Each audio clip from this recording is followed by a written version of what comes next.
नमस्कार, ABN news live Marathi channel मध्ये आपले स्वागत. आपण बघत आहात एबीएन न्यूज लाईव्ह मराठी. कसबे सुकेने जिल्हा परिषद शाळेत राजमाता जिजाऊ व स्वामी विवेकानंद जयंती उत्साहात साजरी. नाशिक जिल्हा निफाड तालुक्यातील कसबे सुकेने येथील जिल्हा परिषद प्राथमिक शाळेत आज 12 जानेवारी 2026 रोजी राजमाता जिजाऊ आणि स्वामी विवेकानंद यांची जयंती मोठ्या उत्साहात साजरी करण्यात आली. स्वामी विवेकानंद यांची जयंती राष्ट्रीय युवा दिन म्हणून साजरी करून त्यांना अभिवादन करण्यात आले.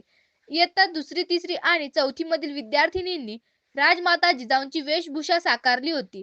कुमारी प्रांजल, कुमारी वैष्णवी आणि कुमारी अमृता यांनी जिजाऊंच्या थोर कार्याची माहिती अत्यंत प्रभावीपणे मांडली. त्याचप्रमाणे रुद्र, प्रणव, कार्तिक आणि इतर विद्यार्थ्यांनी स्वामी विवेकानंद यांच्या प्रेरणादायी विचारांवर प्रकाश टाकला. शिक्षक वृंदातर्फे श्रीमती जाधव मॅडम यांनी स्वामी विवेकानंदांच्या कार्याविषयी आपले विचार व्यक्त केले.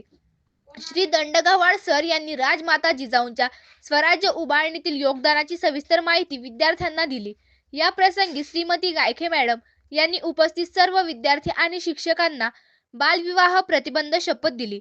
या कार्यक्रमास पत्रकार श्री बस्ते यांची विशेष उपस्थिती होती. कार्यक्रमाच्या अध्यक्षस्थानी शाळेच्या मुख्याध्यापिका श्रीमती चव्हाण होत्या. या सोहळ्यात श्रीमती सूर्यवंशी, श्रीमती नेहरे, श्रीमती जाधव, श्रीमती गायके यांच्यासह शिक्षक आणि विद्यार्थी मोठ्या संख्येने उपस्थित होते. प्रतिनिधी किशोर बस्ते, कसबे सुकेने.